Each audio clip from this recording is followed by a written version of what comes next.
अस्सलामुअलैकुम। Programme night addition में हम आपको खुश आमदीद कहते हैं। नाजरीन, 3 दिन हो गए हैं इस्लामाबाद और लाहौर की मेन शाहराहें और एंट्री पॉइंट्स ने पाकिस्तान को कंटेनरिस्तान बनाकर रख दिया है। हुकूमत से इजाज़त वाले जलसे करने के बाद अब तहरीक इंसाफ एहतजाज कर रही है। टारगेट इस्लामाबाद का डी चौक है, वहाँ पहुँचना है, जबकि दूसरा और आज का टारगेट जो था तहरीक इंसाफ का वो है मीनार पाकिस्तान लाहौर पहुँचना। और इन टारगेट्स पर हुकूमती जो हिकमत अमली है, उनकी स्ट्रैटेजी है, ये बड़ी क्लियर है, ये बड़ी वाज़ेह है कि तहरीक इंसाफ को इस्लामाबाद या लाहौर पर चढ़ाई नहीं करने दी जाएगी। हुकूमत हो या अपोजिशन, दोनों में से कोई भी अपनी इंतहाई पोजीशन से पीछे हटने को तैयार नहीं है। अडियाला जेल में कैद इमरान खान की एहतजाजी कॉल को PTI डू और डाई का नाम दे रही है, लेकिन यह एहतजाज एक ऐसे वक्त पर किया जा रहा है जब 10 दिन के बाद मुल्क में शंघाई ताउन कॉन्फ्रेंस होने जा रही है। इस इजलास का अहम तरीन नुकता यह है कि भारतीय वज़ीर ख़ारजा भी इस कॉन्फ्रेंस का हिस्सा होंगे। जब यही सवाल KP हुकूमत के तर्जुमान बैरिस्टर सैफ से किया गया तो उन्होंने दूसरे ममालिक के सरबराहान बल्कि भारतीय वज़ीर ख़ारजा जयशंकर को उन्होंने अपने एहतजाज में शामिल होने की दावत दी। बस बैरिस्टर सैफ का ये बयान देने की देर थी कि हुकूमती वज़रा ने इस पर शदीद रद्द अमल दिया। वज़ीर दिफ़ा ने तो यहाँ तक कह दिया कि भारतीय वज़ीर को एहतजाज की दावत देना एक सवालिया निशान है, जबकि वज़ीर इत्तलात ने कहा कि उन्हें मुल्क की तरक्की से तकलीफ़ है। क्या कहा ख्वाजा आसिफ ने, अता तारड़ ने, ज़रा देखिए।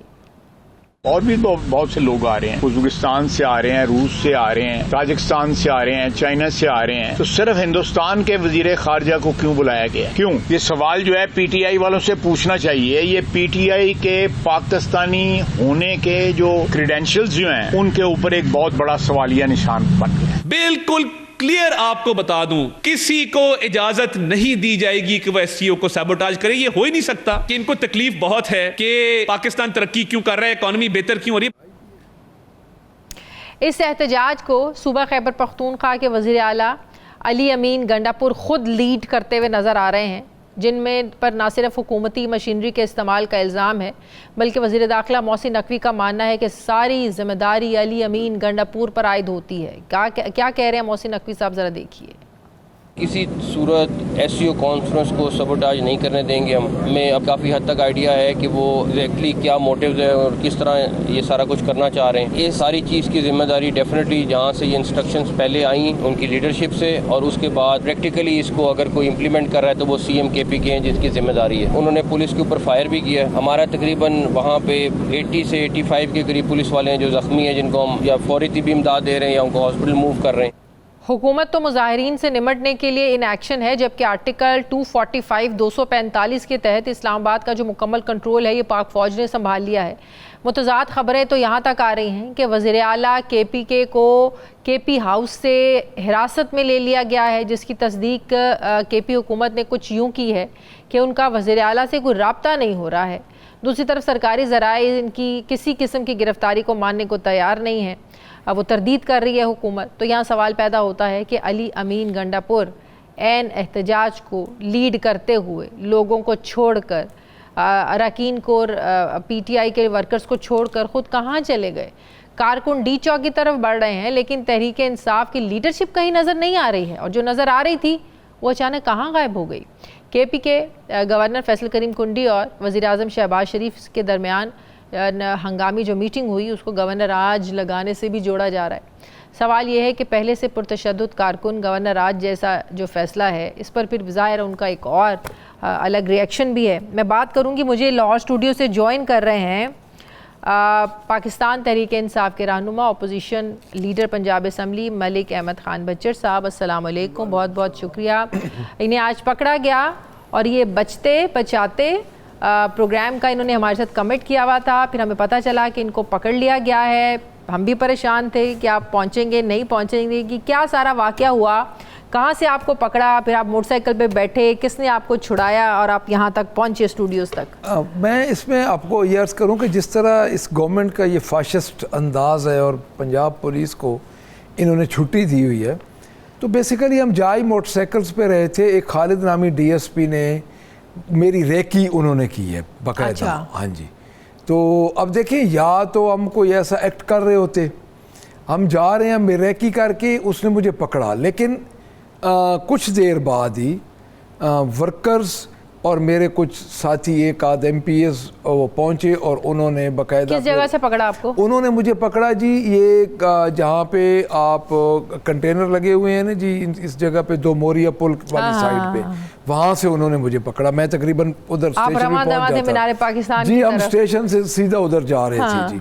तो वो फिर उधर उन्होंने मुझे पकड़ा, मोटरसाइकिल पे बिठाया और मैं जहाँ भी मोटरसाइकिल पे रहा था एक रैंडमली मोटरसाइकिल आया, खालिद DSP है वो कोई, आई थिंक उसका नाम, कोई आपका पीछा ही कर रहे हैं? वो पीछा कर रहे थे बाकायदा। अच्छा। तो फिर उधर से बाकायदा उन्होंने वर्कर्स के साथ हमारे साथ मैन हैंडलिंग की और मेरे अपने साथ की हाथापाई हुई और फिर वर्कर्स वहाँ से लेके मुझे तकरीबन कोई ये आधे पौने घंटे का ये सिलसिला चलता रहा। तो वहाँ से मैं निकला, फिर मैंने मैं उधर गया, बदामी बाग वाली साइड पे गया, वहाँ पे शदीद शेलिंग हो रही थी, इतनी शेलिंग हो रही थी कि उधर तो लोग बहुत इकट्ठे थे। लोग इकट्ठे थे उधर, लोग काफ़ी इकट्ठे थे। तादाद वैसे कम है, मुझे तो लगता है कि हुकूमत ने इसको बढ़ावा दे दिया है। तादाद हुकूमत ने बढ़ावा, देखें अब मैं इधर आपके प्रोग्राम में आ रहा था तो रिंग रोड पे 4 कंटेनर लगे हुए थे, 700 कंटेनर लग ही नहीं रहा। लाहौर है बस वो यही, क्योंकि ये गवर्नमेंट मुझे समझ नहीं आ रही कि ये जो चीफ मिनिस्टर है ये कर क्या रही है। अब अपोजिशन लीडर को, ये MPs को, ये पुलिस से पकड़वा के क्या करना चाहती है। दूसरी बात यह है कि पाकिस्तान तहरीक इंसाफ अगर मीनार पाकिस्तान पे एहतजाज कर ले तो अगर हमारे पास बंदे नहीं हैं तो इतने कंटेनर क्यों लगाए हुए हैं। अब मुझे देखिए, एक वज़ीर दाखिला साहब कह रहे हैं कि मुसल्लह तंजीम है आप लोग, अफ़गानिस्तान से यहाँ मुंतकिल की गए लोग हैं आप लोग, मतलब कि अफ़गानी कुछ शामिल हैं। इस्लामाबाद में भी जो लोग शामिल हुए एहतजाज में, वहाँ पर भी अफ़गानी है, यहाँ पर भी हैं, असलहा इनके पास है। वो कह रहे हैं उनके पुलिस अफसरान जवानों पर गोलियां भी चलाई गई, शेल्स आप लोग मार रहे हैं। तो ऐसा तो नहीं है कि सिर्फ पुलिस ही सब कुछ कर रही है, जवाबी कार्रवाई तो लोगों की तरफ से हो रही है। लाहौर में जहाँ पे मैं मौजूद हूँ वहाँ पे तो मैंने कोई लाहौर के शहरी निहत्ते, एक पुरअमन जमात है, हम सिंगल लार्जेस्ट पार्टी हैं, मरकज़ में हमारी नेशनल असम्बली में हमारी सबसे ज़्यादा इनफरादी नुमाइंदगी है, एक सूबे में हमारी गवर्नमेंट है, यहाँ पे फार्म 47 की हुकूमत के बावजूद मोर देन 100 MPs हैं हमारे पास। तो मैं ये समझता हूँ कि पता नहीं कहाँ से चीफ अपना इंटीरियर मिनिस्टर साहब सोशल मीडिया पे वीडियो से लोग भी शेलिंग कर रहे हैं। देखिए मेरी बात सुने, लोगों ने जो जमा करके रखे हुए हैं, नहीं मैं अर्ज करता हूँ, लोगों ने पुलिस से वो शेल छीने हैं। अच्छा, अब ये नहीं कहानी है, छीने हैं। अच्छा, वो सोशल मीडिया पे आ रहा है डेफिनेटली। अब देखिए, अगर एक पुरअमन जमात, आपसे शुरू कहानी कहाँ से हुई, हमने इनसे NOC लिए, NOC मांगे, दिए, फिर NOC देने के बाद जो इन्होंने हाल किया। अब आप लोगों ने उधर जाके क्या करना था? मीनार पाकिस्तान पहुंच जाते हो, क्या हमने अपने एहतजाज रिकॉर्ड करवाना था। कल मौलाना फजल रहमान ने इधर क्या किया, मिनहाजुल कुरान वालों ने इधर क्या किया। देखिए, एक सियासी जमात एक अपना एहतजाज रिकॉर्ड करवाती है और उधर उस एरिया में एक मैदान जंग बना हुआ है। सिर्फ आईनी तरमीम उसको लेकर है, या अब आप लोगों को पता है कि SCO समिट होने जा रहा है, शंघाई ताउन तंजीम, जिसको पाकिस्तान होस्ट करने जा रहा है 15-16 अक्टूबर को। दुनिया भर से लीडर्स आ रहे हैं यहाँ पे, तो ये कोई टाइमिंग सोच समझ के चुनी है आप लोगों ने? देखिए, ये तमाशा तो खुद गवर्नमेंट कर रही है। मुझे ये बताएं कि अगर ये एहतजाज हमें करने देती तो 3 घंटे का एहतजाज होना था, हम वापस चले जाते। वो कहते हैं असला लेके आ रहे हैं, हम इंतजार करते हैं इन लोगों का, जैसे 9 मई हुआ और बाद में 9 मई भी इन्होंने खुद किया था, 9 मई भी इन्होंने खुद किया था। और हमारे पुरअमन एहतजाज हैं, सवाबी में हुआ, संगजानी में हुआ, लाहौर में हुआ, जितने जलसे हुए, एक गमले। और जब वो जलसे थे, देखिए मेरी बात सुने, अगर हमें सही जगह पे मीनार पाकिस्तान हमें सुबह इजाज़त दे दें, हम जलसा कर लें, अगर उधर एक गमला भी टूटे तो हम जिम्मेदार हैं, हम तो पुरअमन जमात हैं। देखिए, हमारा नैरेटिव है, हमारा नैरेटिव 3 बातों पे है। पहली बात यह है कि हम अदलिया की आज़ादी के लिए लड़ रहे हैं, बानी चेयरमैन PTI उसकी जो गलत मुकदमात है उनकी रिहाई के लिए लड़ रहे हैं, को सबोटाज करने के लिए। और तीसरा जो है महंगाई।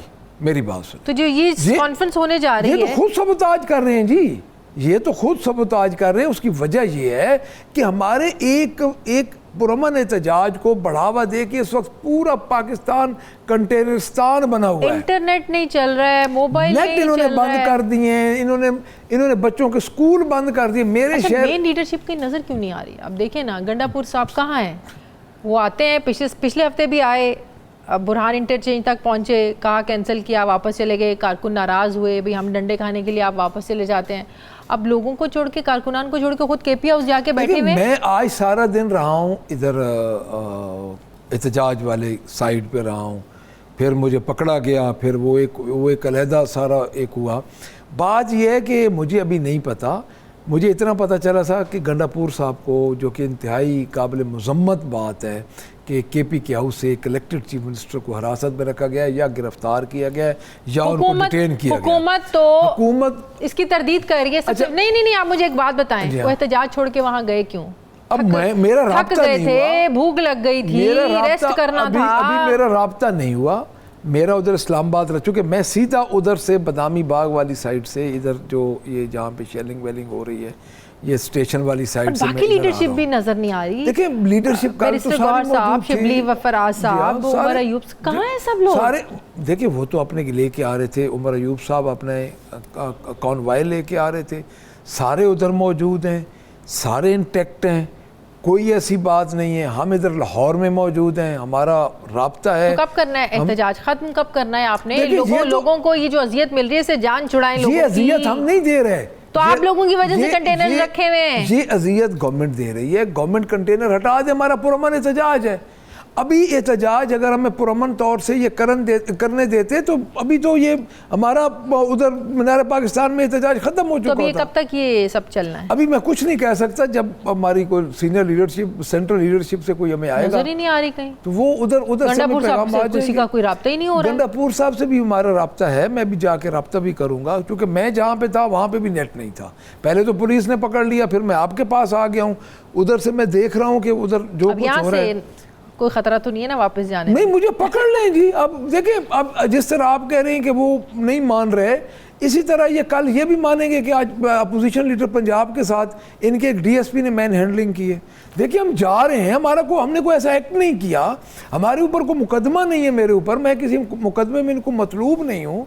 तो एक जाके ये पुलिस को ये क्या बताना चाह रहे हैं? बचर साहब, क्या आप कंडेम करते हैं जो बैरिस्टर सैफ ने कहा कि भारतीय वजीर खारजा जयशंकर साहब जो आ रहे हैं समिट में शिरकत करने के लिए, हम उनको भी अपने एहतजाज में शिरकत की दावत देते हैं और उनको कहेंगे कि आए हमारे साथ, इस मुल्क का जो आइन है उसकी बालादस्ती के लिए, उसकी मुकम्मल उसको इम्प्लीमेंट करने के लिए आप हमारे साथ एहतजाज करें बैठे।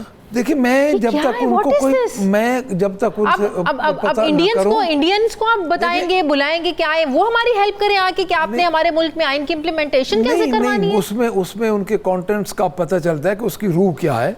अब मैं ये पता कर, मैंने बिल्कुल सुना है उनको, क्योंकि दौरे पे तो वो पहले ही आ रहे थे। हाँ। तो इस ज़माने में ये बात हो सकती है, तो उन्होंने कहा जब इस्लामाबाद आए हुए तो इधर भी आ जाए। क्यों आ जाए इधर? बट असल बात ये है, देखिए मेरी बात सुने, इतनी नफरतें ये क्यों फैला रहे? देखिए, हमारे ऊपर आज 10 दिन हो गए, मियाँ वाली हमारे वर्कर्स पे शेलिंग हुई, पर्चे हुए, नाजायज़ पर्चे हुए, भावलपुर हुए, फैसलाबाद हुए, पिंडी लियाकत बाग का वाक़या देख लें, अब लाहौर और इस्लामाबाद का देख लें। केपी के एक इलेक्टेड चीफ मिनिस्टर पे ये जिस तरह की ये शेलिंग कर रहे हैं, देखिए इन चीज़ों को ये इतना दूर क्यों लेके जा रहे हैं? पहली बात, ये हुकूमत की जिम्मेदारी है। लेकिन क्या आप लोग इस चीज़ का अदराक है आप लोगों को कि आप लोगों को अगर एहतजाज की इजाज़त मिल भी जाती है, इस एहतजाज के करने से जो आईनी तरमीम है या आर्टिकल 63A का जो फैसला है, ये सब कुछ वापस नहीं होना, आपके इस एहतजाज से इमरान खान साहब ने जेल से वापस नहीं आना, ये आप किस मकसद के लिए कर रहे हैं? जी, हम इस मकसद के लिए कर रहे हैं कि एहतजाज हमारा हक है और हम हक के रास्ते पे खड़े हैं। अब जब मुझे ये बताएं कि जब एक जालिम जुल्म करता है तो क्या अपना जुल्म वो ख़त्म कर देता है? लेकिन जो उसके सामने डट जाता है तो उसका नाम तारीख़ में होता है। देखें, खान साहब के ऊपर बेसलेस मुकदमात हैं। देखें, सबसे ज़्यादा जो तकलीफ़ दे बात हुई है, इन्होंने कल खान साहब की बहनों को पकड़ लिया। अब वो ख़वातीन हैं, वो गई हैं उधर डी चौक में खड़ी, उनसे इनको क्या ख़तरा है? एक घरेलू खवातीन है, अपने भाई के लिए सॉलिडरिटी के लिए उधर वो खड़ी हैं, तो कभी इस तरह भी और सियासी भी नहीं है। खवातीन कार्ड तो कोई भी नहीं खेलना है। वो भी कहते हैं हमारी मरियम बीबी को भी पकड़ा, नहीं मरियम बीबी बकायदा बहुत कुछ होता रहा। मरियम कराची बीबी में उनके साथ क्या हुआ आपको नहीं पता? ताला तोड़, दरवाजा तोड़ के कैसे अंदर गए पकड़ने के लिए। बकायदा एक जमात की उस वक्त भी ओहदेदार थी, सीनियर नायब सदर थी, इस वक्त वो सीएम पंजाब हैं। वो घरेलू खवातीन है, और कितना शर्मनाक ये बात है कि उनको उन्होंने डिटेन किया हुआ है और उधर एक खवातीन के थाने में रखा हुआ है। यानी इससे बड़ी शर्मनाक चीज़ और घटिया चीज़ पहले इद्दत वाला केस था, अब ये है कि खान साहब की तो अभी जब तक अभी फैसला नहीं हुआ कि ये एहतजाज कब तक चले, अभी नहीं फैसला, अभी ये फैसला नहीं हुआ, अभी नहीं फैसला, जब तक खान साहब का कोई ऑर्डर नहीं आएगा तो ऐसे ही डंडे खाते रहेंगे मेरे ख्याल में तमाशा मुल्क में चलता रहेगा। ये तमाशा ये कर रहे हैं, हम नहीं कर रहे। ठीक है, बहुत शुक्रिया, बहुत शुक्रिया। Opposition leader Punjab assembly Malik Ahmad Khan Bachar साहब मेरे साथ थे। मुझे ब्रेक लेनी है, नाज़रीन वापस आते हैं वक्फे के बाद।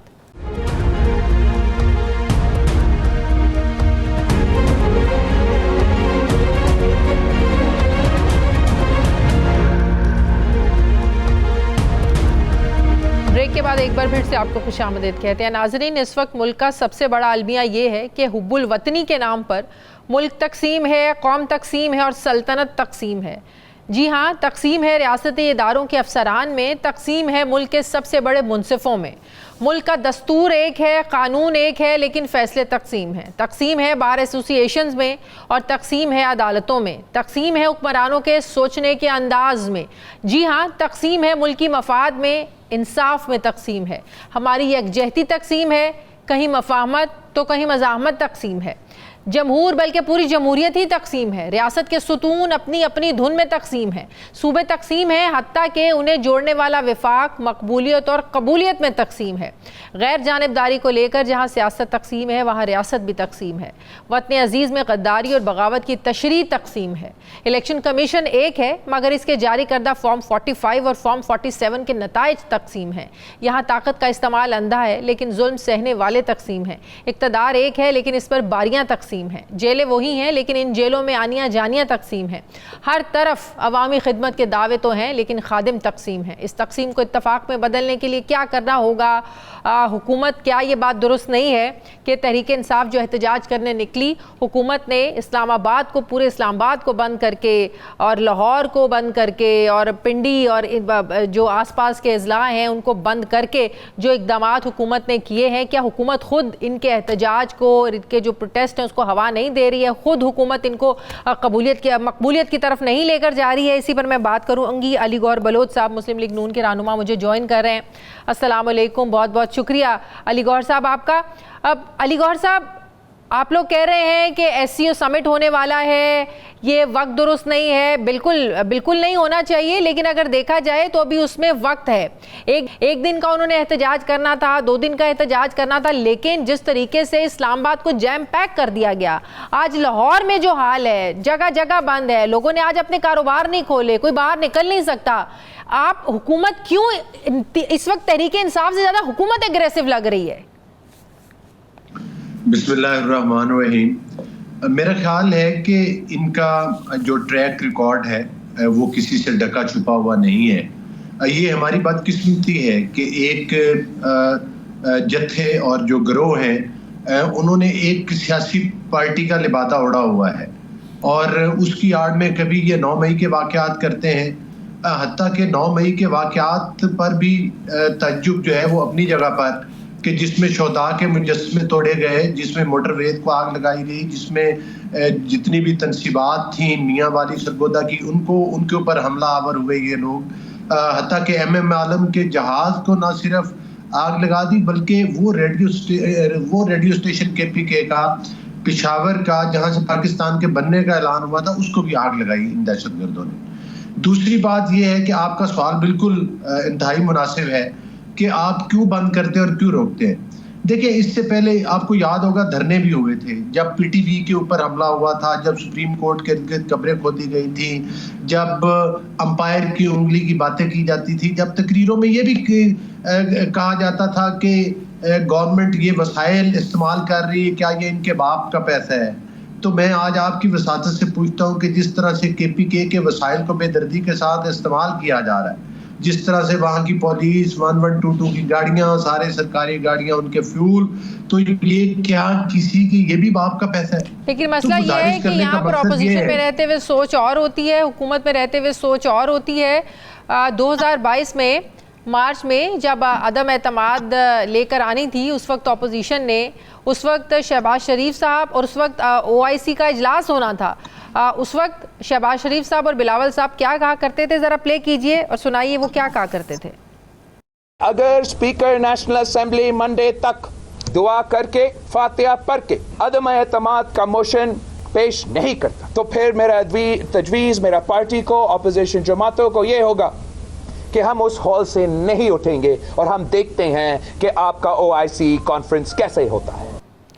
हम देखते हैं आपका OIC कॉन्फ्रेंस कैसे होता है। ये नहीं है, कहने का मतलब ये है कि ऑपोजिशन में रहते हुए आप लोगों की, तमाम सियासतदानों की, पार्टियों की सोच और होती है, हुकूमत में आते ही सोच बदल जाती है। अगर आप हमारा सियासी पार्टीज के साथ कंपैरिजन करें तो मैं तो बिल्कुल उस आपकी बात की तईद करूंगा, लेकिन मादरत के साथ अगर वो जत्थे जो गुलेल में गोलियां लेकर आए पुलिस और पाकिस्तान और इस्लामाबाद की अवाम पर हमलावर होने के लिए, जो असला लहराते हुए आए, जो उससे पहले जिस पार्टी का वजीर आला तकारीर करे कि भाई मैं जेल के अंदर से छुड़ा के ले जाऊंगा, और बागियाना तकारीर और ट्रैक रिकॉर्ड ये हो कि आपने पाकिस्तान के हर शहर में लॉकडाउन किए हों, जलाने और जलाओ और गिराव की आप लोग सियासत करते हो, मुल्क में आप इंतशार फैलाते हो, ग्रीन बेल्ट्स में आग लगाते हो, रेड जोन के अंदर, मतलब कि वो ऑपोजिशन में होते हुए लॉकडाउन करने की बात करते थे, हुकूमत, आप लोग तो हुकूमत में रहते वो सब कुछ प्रैक्टिकली कर रहे हैं। आप कहाँ बैठे हैं, आप आकर देखें तो सही यहाँ पर क्या हाल है। इस्लामाबाद के लोगों से पूछें, वो इतना परेशान है, कोई घर से बाहर नहीं निकल सकता, पूरा इस्लामाबाद जैम पैक है। मुझे ये बताएं कि पूरा 4 साल PDM के प्लेटफॉर्म से जलसे हुए, कई बड़े बड़े जलसे हुए, कई बड़े बड़े एहतजाज हुए, लेकिन मुझे बताएं कि किसी भी उस वक्त की PDM की पार्टी ने किसी शहर का लॉकडाउन किया? कभी ट्रैफिक जैम हुई? आपने बड़ी बड़ी मुनासिब बात की है, लेकिन इसके जो सरगुना है वो वही है जो आज जेल में बैठा है और उसके हवारी हैं, जो कि जाहिर है इस किस्म के हालात है। मुझे ये बताएं, अगर आज आपसे मैं आप सीनियर साफ़ी हैं और आपका माशाल्लाह बड़ा तजर्बा है, अगर मैं आपसे कहूं कि क्या आप इस चीज़ की गारंटी करती हैं कि इन लोगों को खुली छुट्टी दे दी जाए और फिर पाकिस्तान में अमन बहाल रहेगा, फिर इस्लामाबाद का अमन बहाल रहेगा, फिर लाहौर का अमन बहाल रहेगा, फिर कोई 9 मई का वाक़या नहीं दोहराया जाएगा? जो खुद असला लेकर आ रहे हैं और खुद कह रहे हैं अपनी ज़बान से हम हमला करने के लिए आ रहे हैं, आप कहती हैं कि उनको रोका ना जाए। आपकी ये राय है कि लॉकडाउन, तो फिर अवाम को कैसे राय ना कि हुकूमत को बिल्कुल उन्होंने घुमा के रख दिया है। आप लोगों की हुकूमत की कहीं रेट लग नहीं रही है, मट्टी से भरे कंटेनर रख दिए गए हैं, एहतजाज हो रहा है। आप लोगों ने उस एहतजाज को इतना बढ़ावा दे दिया है अपने एक्ट से, अपने इक़दामात से। इस्लामाबाद में जो कुछ कल हुआ, जो आज लाहौर में जो कुछ हो रहा है, अगर किसी ने नहीं भी निकलना, किसी को नहीं भी पता चलता, इंटरनेट बंद है, मोबाइल सर्विस बंद है, समझ में नहीं आती है इस मुल्क में हो क्या रहा है। जी बिल्कुल, ये समझ हमें भी नहीं आती कि ये इंतशारी लोग जो है ये पाकिस्तान के साथ क्या करना चाहते हैं 9 मई के वाक़यात के बाद। और मैं समझता हूँ कि जितनी भी हमारे मोबाइल सर्विस बंद करने की क्या वजूहत है? इंटरनेट बंद आगे इंटरनेट पाकिस्तान में बहुत अच्छा चल रहा है, जो आप लोगों ने बिल्कुल ही बंद कर दिया है। बिल्कुल बंद करना चाहिए सिक्योरिटी के लिहाज से। जिस वक्त कोई मुल्क के ऊपर हमलावर हो रहा हो, जो किसी आपके वफाकी कैपिटल के ऊपर ये लोग हमलावर हो रहे हो, और आप ये समझे कि फिर 9 मई के वाक़यात पर क्या एतराज़ किए जाते थे। यही कहा जाता था ना कि लॉ एनफोर्समेंट एजेंसीज कहाँ थी, इनको रोका क्यों नहीं गया। आज रोका गया तो पूछा जाता है कि इनको रोका क्यों गया। इसका मतलब है कि जब ये पार्लिमान के ऊपर हमला आवर कर दें, जब ये अपनी गोलियों से कुछ लोगों को छलनी कर दें, तो फिर आपका मकसद ये सवाल का कि फिर इनको रोकना चाहिए, उससे पहले इनको नहीं रोकना चाहिए। फिर किसी शहीद के जाकर ये मुजस्मे तोड़ दें, फिर किसी मोटरवे को या किसी मेट्रो को जाकर आग लगा दें, फिर उसके बाद हमें हिफाजती इक़दाम करने चाहिए। दहशतगर्दों से निपटने के लिए मोबाइल सर्विस बंद करनी पड़ती है, दहशतगर्दों से निपटने के लिए माजरत के साथ अगर ये जमात दहशतगर्द होती तो इस मुल्क के चीफ जस्टिस काजी फैज ईसा साहब तहरीक इंसाफ को बतौर सियासी जमात तस्लीम ना करते। ये शायद आप भूल रहे हैं। दहशतगर्द आप समझ रहे हैं, इस मुल्क की सबसे बड़ी अदालत, उसके चीफ जस्टिस ने उनको एक बतौर सियासी जमात तस्लीम किया और वहाँ के जजेस ने अक्सरियती फैसले में इलेक्शन कमीशन को ये हुक्म दिया कि इनका जो हिस्सा है मखसूस नशिस्तों का वो इनको दिया जाए। अगर वो जमात दहशतगर्द होती तो इस मुल्क की अदालत का ये फैसला ना होता। ये आप लोगों की सोच है। नहीं, देखें, उसी बेंच में बैठे हुए दो मोहतरम जजेस ने अपने फैसले में लिखा कि अगर इस अक्सरीती फैसले पर अमल किया जाए तो आइन की फलां दफात जो है वो मुअत्तल करना पड़ेगी। ये पाकिस्तान की तारीख में पहली दफा नहीं हुआ। अदालतों के जरिए कई दफा आइन को तोड़ा और दोबारा लिखा गया, जिस तरह से कि हमजा शहबाज साहब वाले केस में लिखा गया, जिस तरह से परवेज मुशर्रफ को इजाजत दी गई कि वो आइन में अमेंडमेंट कर ले। तो इसका मतलब, और खुद उसी बेंच में बैठे हुए जजेस ने बाकायदा आइन की दफात का हवाला दिया कि ये आइन की दफात जो है ये मुअत्तल करना पड़ेंगी। ये पाकिस्तान के आइन से मुतसादिम फैसला है। तो लिहाजा इस किस्म की मिसालें देना मेरा नहीं ख्याल कि ये मुनासिब है। अलबत्ता शर पसंद लोगों से शहरियों की हिफाजत करना ये पाकिस्तान की हुकूमत का काम है, वो कर रही है। और ऐसे कानून तोड़ने वाले लोगों के साथ बहुत शुक्रिया अली गौहर बलोच साहब, मुस्लिम लीग रहनुमा मेरे साथ है। बहुत शुक्रिया आपका। मुझे ब्रेक लेनी है नाज़रीन, वापस आते हैं वक्फे के बाद।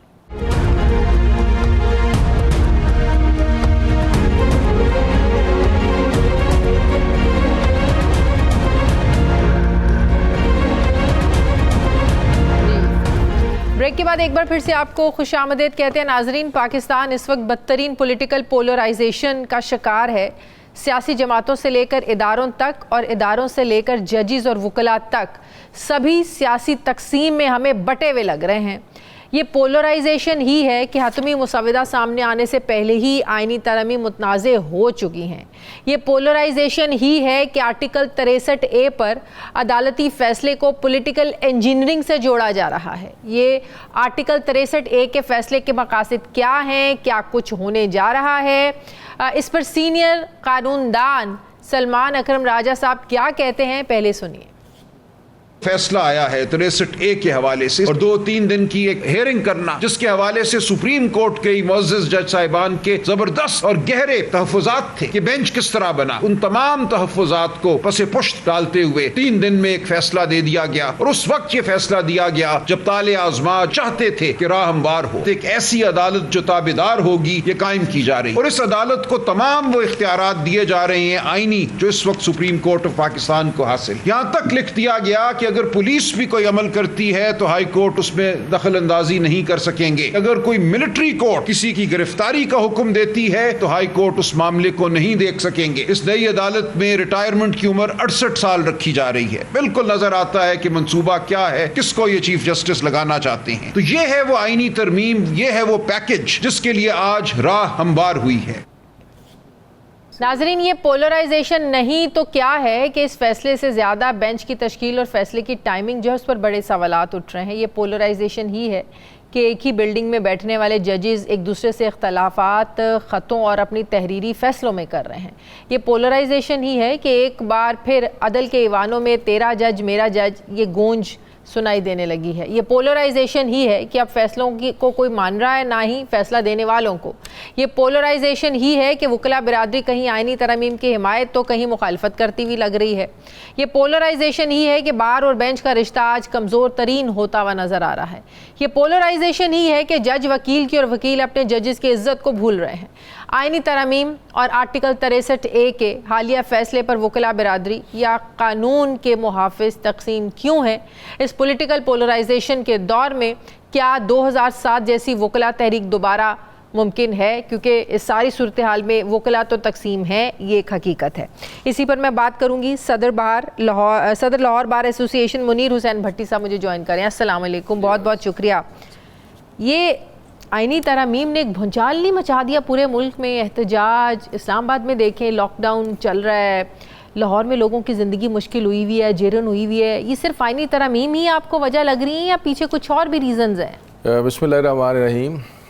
बहुत शुक्रिया जी। बड़ा अहम इशू है और इस वक्त जो है मुल्क जिन चीज़ों का शिकार है और जिस खलफशार का शिकार है उसमें ये बातें समझने की बड़ी ज़रूरी हैं। मैं समझता हूँ कि सिर्फ आइनी तरामीम जो हैं इस वक्त पोलराइजेशन और ये जो सिचुएशन क्रिएट हुई है और इस तरबियत जो पूरी आवाम के अंदर है और एक अनयूजुअल सिचुएशन क्रिएट हो गई है, उसमें आइनी तरमीम जो प्रपोज़ की गई हैं मेरे ख्याल में शायद that is one of the reason. इसके अलावा एक जो पॉलिटिकल जंग जो है पिछले एक अरसा से चली आ रही है since the election general election conducted और रजीम आ गई और उन्होंने कहा जी हमारे जो है वो नॉमिनेशन पेपर्स से लेकर इलेक्शन तक सारी इंजीनियरिंग हुई है, वो सारी चीज़ें मुसलसल चलता आ रहा है और आहिस्ता आहिस्ता जो है वो यहाँ तक चीज़ें पहुँच गई हैं।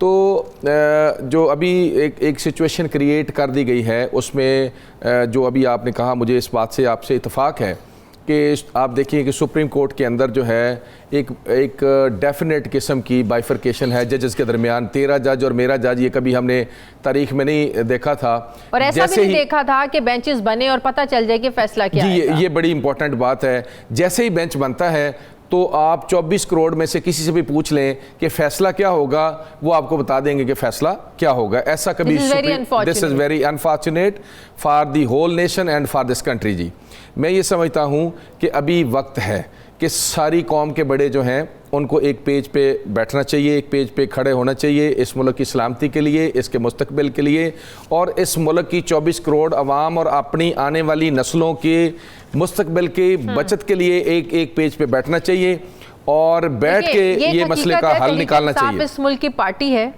एक बड़ी सियासी जमात है, इसमें कोई शक नहीं है। इस मुल्क के चीफ जस्टिस ने भी उन्हें एक बतौर सियासी जमात तस्लीम किया। आप जो आईनी तरमीम करने जा रहे हैं, आप उनको एतमाद में क्यों नहीं लेते हैं? आप क्यों उनको बिठाते नहीं है साथ? अब उनके जो कंसर्न्स हैं, आपने सलमान अकरम राजा साहब की प्रेस कॉन्फ्रेंस सुनी होगी जिसमें वो कहते हैं कि आईनी तरमीम के बाद लोगों को जेल में डाल दिया जाएगा नेशनल सिक्योरिटी के नाम पर। कौन होगा उनका पुरसाने हाल? वो कहते हैं कि आर्टिकल 63A का जो फैसला हुआ आईनी अदालत में जिसे चीफ जस्टिस लगाने जा रहे हैं, आप देखें काजी फाइज ईसा साहब को मतनाज़ शख्सियत बना, वो कॉन्ट्रोवर्शियल बनते जा रहे हैं। कौन बना रहे हैं? सियासी लोग बना रहे हैं। नए आने वाले चीफ जस्टिस मंसूर अली शाह साहब, उन्हें कौन कंट्रोवर्शियल बना रहा है? ये सियासतदान बना रहे हैं। ये कंट्रोवर्सी ये खत्म होनी चाहिए। जी बिल्कुल, आप दुरुस्त फरमा रही हैं। देखें इसमें आपकी 2-3 बातें आ गई। पहली तो बात ये है कि जजेस कंट्रोवर्शियल जो है ये उसी बात का नतीजा है कि जजेस की एफिलेशंस हैं अनफॉर्चुनेटली विद पॉलिटिकल पार्टीज़, हालांकि उन्होंने पॉलिटिकल पार्टीज़ के दरमियान जो है इंसाफ करना है। इसीलिए जो है वो आइनी कोर्ट की बार बार बात हो रही है कि जो आइनी और सियासी फैसले उनके लिए अलहदा अदालत जो इस मुजवज़े के अंदर, वो भी एक चीज़ है कि जी आइनी अदालत अलहदा बना दी जाए जिसमें ताकि आइनी मुकदमात उसके अंदर चले जाएं। हाँ। और वो मैक्सिमम भी अगर टाइम लेते हैं तो कोई बात नहीं, ताकि ओरिजिनल जुरिस्डिक्शन के जो मुकदमात हैं आर्टिकल 185(3) के अंदर जो आपका और मेरा एपलेट राइट है, जो आपका मेरा सिविल राइट है, वो इस तरह से बुरी तरह से डिस्टर्ब और मुतासर हो रहा है कि 10-10, 20-20 साल से मुकदमा सुप्रीम कोर्ट ऑफ पाकिस्तान में ज़ेर समात हैं और कोई उनका पुरसाने हाल नहीं। हमें पता चलता है जी आर्टिकल 184(3) के तहत जो है वो उन मुकदमात की या समात हो रही है या उन मुकदमात की समात हो रही है जिसमें कोई पॉलिटिकल इश्यूज हैं या कोई फॉर्म 47 के कभी ये इंट्रा पार्टी, कभी आप 63A के फैसले हो रहे हैं। तो उसमें 24 करोड़ अवाम कहाँ है? 24 करोड़ अवाम का मुकदमात जो हैं, आप देखिए 20 साल बाद या 30 साल बाद पता चलता है कि जनाब जिस मुकदमे की समात हो रही है उस मुकदमे में जो कॉन्विक्ट था वो जेल के अंदर उसकी डेथ हो गई है। और कई दफ़ा ऐसे भी पता चलता है कि 30 साल बाद 20 साल बाद उसको सुप्रीम कोर्ट ऑफ पाकिस्तान कहती है कि जी आपको बाइज्जत बरी किया जाता है। अब 30 साल उसके जो कीमती जो दिन है, बड़ी मिसाल है जुल्फकार अली भट्टो का केस। आज अदलिया अपने माथे से वो दाग धोने की कोशिश कर रही है। जुल्फकार अली भट्टो के मुकदमे को एक लंबे अरसे के बाद खोलना और जो सुप्रीम कोर्ट के एक माथे के ऊपर दाग था उसको धोने के लिए उन्होंने कहा जी वो फैसला गलत हुआ हमसे। तो आज ही आप गलत फैसले क्यों करते हैं? आज आप फैसले करते हुए ये देखें कि इस मुल्क की इज्जत और वकार का भी ख्याल करना है, इस मुल्क की इंटेग्रिटी का भी ख्याल करना है। अगर ये हुकूमत नोटिफिकेशन जारी कर दे कि नए चीफ जस्टिस मंसूर अली शाह साहब है और उधर से काजी फाइज ईसा साहब ये क्लियर कर दें कि आईनी अदालत बने, कुछ हो, मेरा कोई अमल दखल नहीं है, मैं कोई भी ओहदा कबूल नहीं करूंगा। अपनी समझते आधे मामले ऐसे ही हल हो जाएंगे। मैं ये समझता हूँ कि काजी फाइज ईसा को जब उनका वक्त पूरा हो रहा है तो उनको खुद से ये कह देना चाहिए, आपकी बात से मैं इत्तेफाक करता हूँ कि वो कहें जी मैं कोई भी ओहदा कबूल नहीं करूँगा, ये उनका एक अपना, ये उनका अपना, देखें उनका सवाबदीद है। आप और मैं किसी को फोर्स नहीं कर सकते। कई बेशुमार ओहदे ऐसे भी हैं जिनके ऊपर एज का कोई चेक नहीं है या लिमिटेशन नहीं है। अगर कोई और ओहदा, जैसे इसके बाद कोई रिटायर होने के बाद, या आप देखिए कि साहब एक फार्मर जो है चीफ जस्टिस जो हैं तारड़ साहब जो हैं, एक चीफ जज रहने के बाद जो है वो पाकिस्तान के प्रेसिडेंट बने, तो कैसे उनको पाबंद कर दिया जाए कि जी कल को आप कोई बड़ा ओहदा जो है वो कबूल नहीं करेंगे, वो उनकी अपनी चॉइस है, वो करते हैं या नहीं करते, क्वालिफाई करते हैं कि नहीं करते। मैं समझता हूँ कि पसंद नापसंद के लिए ये ज़रूरी है कि आप एक दूसरे को बर्दाश्त भी करें, टॉलरेट करें। मैं बतौर प्रेसिडेंट लाहौर बार एसोसिएशन, मैं इंशाल्लाह ताला बहुत जल्द अपनी कैबिनेट से बातचीत करके हम ये कोशिश करेंगे कि अगर ये बड़े खुद से इकट्ठे नहीं बैठते तो ये एशिया की सबसे बड़ी बार एसोसिएशन आपको अपना फोरम मुहैया करेगी। इस मुल्क के लिए, इस कौम के लिए तमाम बड़े जो हैं ऑल पार्टीज़ कॉन्फ्रेंस जो है मैं लाहौर बार एसोसिएशन में इंशाल्लाह ताला बुलाऊंगा और उनसे बात करेंगे और उनको कहेंगे आपस में बैठ के डेलिब्रेट करें, एक पेज पे बैठें इस मुल्क की फलाह के लिए, इस कौम की फलाह के लिए और इस मुल्क में आइन की बालादस्ती के लिए इकट्ठे हों। मुजवज़ा तरमीम का हतमी मुसविदा तो किसी के पास नहीं है जो होने जा रही है। आपने कुछ और पढ़ा, हमने भी देखा, स्क्रीन पे कुछ और चला, इवन के मौलाना कहते हैं कि मेरे पास कुछ और था, पीपल्स पार्टी के पास कुछ और था। ये अब जो इन्होंने तरमीम करनी है, वकला बिरादरी को इस पर क्या एतराज़ है? एक आईनी अदालत तो वो पीपल्स पार्टी तो डटी हुई है इस पर, क्योंकि मिसाक जमहूरियत में हमारा तय था, ये तो बनना ही बनना है। लेकिन ये जो आर्टिकल 8 में भी तरमीम की ये लोग बात कर रहे हैं, फिर नेशनल सिक्योरिटी के नाम पर अगर इन्होंने किसी को उठाना है, फिर वो मुकदमात अगर आप किसी और इदारे को दे देंगे तो ये क्या होगा इस मुल्क? वकला ने हमेशा आइन की बालादस्ती में, आप देखिए कि 1947 से लेकर आज के दिन तक 2007 वाली जजेस वाली तहरीक में भी हमेशा आइन की बालादस्ती के लिए कुर्बानियाँ दी हैं, देते चले आ रहे हैं, देते रहेंगे इंशाल्लाह ताला। इस बात पे हमें पूरा यकीन है। वकला को ये एतराज़ है, आप देखें वकला जो हैं इस सिस्टम का ख़ास तौर पे कानून और आइन के हवाले से जो भी तरमीम आनी हैं वो बड़े ही ओरिजिनल स्टेक होल्डर हैं। आप हुकूमत अगर जो है वो अपनी बगल से निकाल के एक मसवदा रख देगी और 6 मंगोइयाँ तो फिर होंगी, उसको छुपाने की ज़रूरत नहीं थी। मैं समझता हूँ जैसे ही पूरी दुनिया में जो कानून साजी होती है, मैं उसको आपको बताता हूँ। मैं US बोस्टन से लेजिस्लेटिव ड्राफ्टिंग का एक कोर्स पढ़ रहा था जो 6 मंथ का था, तो जो उन्होंने तरीका बताया हमें कानून साजी कैसे की जाती है, यहाँ उससे एंटायरली डिफरेंट है। उन्होंने कहा जी पहले जो मसवदा लाना चाहते हैं वो मसवदा लेके आएँ, उसको स्टेक होल्डर्स जो है, अगर एजुकेशन का है तो आप उस असातिज़ा को बुलाएं, अगर लॉ का है तो उनको बुलाएं, अगर हेल्थ के हवाले से है तो आप डॉक्टर्स को बुलाएं। जो स्टेक होल्डर हैं उनको ऑन बोर्ड करें, उनकी एक्सपर्ट ओपिनियन लें। ओपिनियन लेने के बाद आप उसको बहस उसके ऊपर करें, उसको एक रिफाइंड सूरत हाल के अंदर लेके आएँ, उसकी जो रेलिवेंट कमेटी है जिसमें टेक्नोक्रेट्स हैं उनके सामने रखें, वो डिटेल डिस्कशन के बाद जो है उसको आप भिजवाएं, कैबिनेट से अप्रूवल लें और आपको उसको असेंबली में लेके आ जाएं। असेंबली में फिर जो आपके इलेक्टेड मेंबरान हैं अवाम के, जो 24 करोड़ अवाम को रिप्रेजेंट कर रहे हैं, वो अपना विजडम दें उसके ऊपर। उस विजडम के बाद अगर मेजॉरिटी कहे कि इसको पास होना चाहिए, ये तरीका होता है किसी आइन साजी का। लेकिन यहाँ ऐसे वाकई आपकी बात दुरुस्त है कि इस मसवदे को जो है एक प्रॉपरली पब्लिक के अंदर फ्लोट होना चाहिए था। देखिए सर, पाकिस्तान का आइन एक, मैं समझता हूँ एक ही हमारे पास सेक्रेट डॉक्यूमेंट है जिसके ऊपर तमाम जमातें, इस मुल्क की तमाम सियासी और मजहबी जमातें एक हैं। मैं समझता हूँ इससे हमारी आवाम के तकसीम का खदशा हो, इस मुल्क के जो मैं समझता हूँ फ्यूचर का अगर कोई इशू हो, तो इसके लिए मैं समझता हूँ ये छोटी कुर्बानी है कि आप लोगों को ऑन बोर्ड ना करें, सबको ऑन बोर्ड करना चाहिए। 63A को लेकर जो फैसला है इस पर भी वकला बिरादरी बड़ी जी मैं अर्ज करता हूँ। देखें बात यह है कि जब 63A के ऊपर पहले फैसला आया तो बंदियाल साहब का, आप देखें 63A को आप पढ़ें, उसके कंटेंट्स पढ़ें, उनके कंटेंट्स के अंदर जो है जो चीज़ें लिखी गई हैं, उस जजमेंट को पास करते हुए उन कंटेंट्स को तरमीम, उसके अंदर जो है उसको तरमीम करने का कहा गया।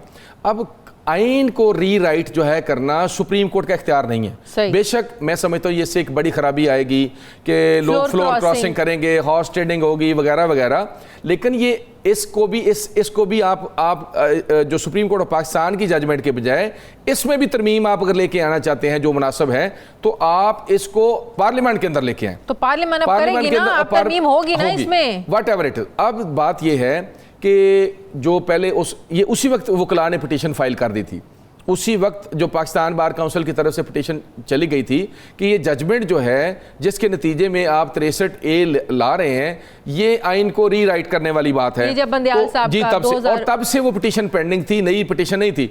अब उन्होंने समझा कि वक्त की ज़रूरत है, तो वक्त आपको पता है हमेशा बड़ा इंपॉर्टेंट होता है, और वक्त जो है वही मैं कह रहा हूँ। देखिए जी, यहाँ तो वक्त वाली बात है, जो अखबार सुबह 20 रुपए का बिकता है, शाम को 20 रुपए किलो भी बिकता है फिर। तो बात यह है कि वक्त बड़ा इंपॉर्टेंट है। आज अगर तरमीम आई हैं तो इसलिए एतराज़ हो रहा है कि शायद ये वक्त शायद मुनासिब नहीं है। आप देखें कि इस आइन के अंदर 25 तरमीम पहले भी आई हैं। इसका मतलब ये हुआ कि पार्लियामेंट 18वीं भी आई है, जिसमें सूबों को इख्तियार मिला है, 19वीं भी आई है, 21वीं भी आई है, 24 भी है, 25 भी आई है। अब देखिए, पार्लियामेंट का ये इख्तियार है कि वो कवानीन के अंदर जो है तरमीम करें। मैं समझता हूँ पार्लियामेंट का सिर्फ अवाम के सामने रखे, ये बड़ी इंपॉर्टेंट बात मैं आपसे करने लगा हूँ। पूरी दुनिया ने जहाँ कहीं भी तरक्की आई है, आपके साथ वाला मुल्क चाइना आपके साथ आज़ाद हुआ, बांग्लादेश आपके साथ आज़ाद हुआ, बल्कि 71 में आज़ाद हुआ, मलेशिया आपके साथ आज़ाद हुआ, कई सारे ममालिक आपके साथ आज़ाद हुए। उन तमाम ममालिक में बेहतर लेजिस्लेशन हुई और रूल ऑफ लॉ का क़याम आया। इसी वजह से आज वो तरक्की की मनाज़िल जो है वो तय दर तय किए जा रहे हैं। हमारे यहाँ मसला ये है कि आज भी हम 1898 वाला क्रिमिनल प्रोसीजर पढ़ने पे और उसके ऊपर अमल दरामद करने के लिए पाबंद हैं। 1860 का पाकिस्तान पिनल कोड आज भी हम पढ़ने के लिए और उसके ऊपर अमल दरामद करने के लिए पाबंद हैं। इसी तरह सिविल प्रोसीजर कोड। ये मैं इंपॉर्टेंट बात कर रहा हूँ मैडम। इसमें बात ये है कि पार्लियामेंट का ये इख्तियार सिर्फ इख्तियार नहीं है कि वो कानून साज करे, पार्लियामेंट की जिम्मेदारी है, ये अंडर ऑब्लिगेशन है कि वो इसीलिए इलेक्ट होते हैं कि उनको कानून साजी करनी चाहिए और बेहतर कानून साजी करनी चाहिए, जिन कवानीन के अंदर तरमीम आनी चाहिए ताकि वो इम्प्लीमेंटेबल हों, ताकि वो बेनिफिशियल हो इस कौम के लिए और उनसे बेहतर नतायज बरामद होते हैं। अदालतों के फैसले देकर कवानीन साजी करना, वो भी टाइमिंग पर एक बहुत बड़े सवालात उठते हैं। फिर अदालत की जो रिट है ये उसको चैलेंज करने के मुतरादिफ है। मैं करता हूं, देखें जी, कॉन्स्टिट्यूशन के अंदर आर्टिकल 189 जो है कॉन्स्टिट्यूशन ऑफ पाकिस्तान इसीलिए है कि all the judgments of the superior courts are binding by all public functionaries, नीचे वो सब के लिए पाबंदियां उसके ऊपर हैं। लेकिन इसमें आप देखने वाली बात यह है कि वो जजमेंट जो है वो मेलाफाइडी नहीं होनी चाहिए। वो जजमेंट जो है वो मुल्क की बका या मुल्क की किसी ऐसी चीज़ के ख़िलाफ़ ना हो जिससे आपके जो है, जैसे आप इस वक्त देखें कि कितना एक खलफशार पैदा हुआ है।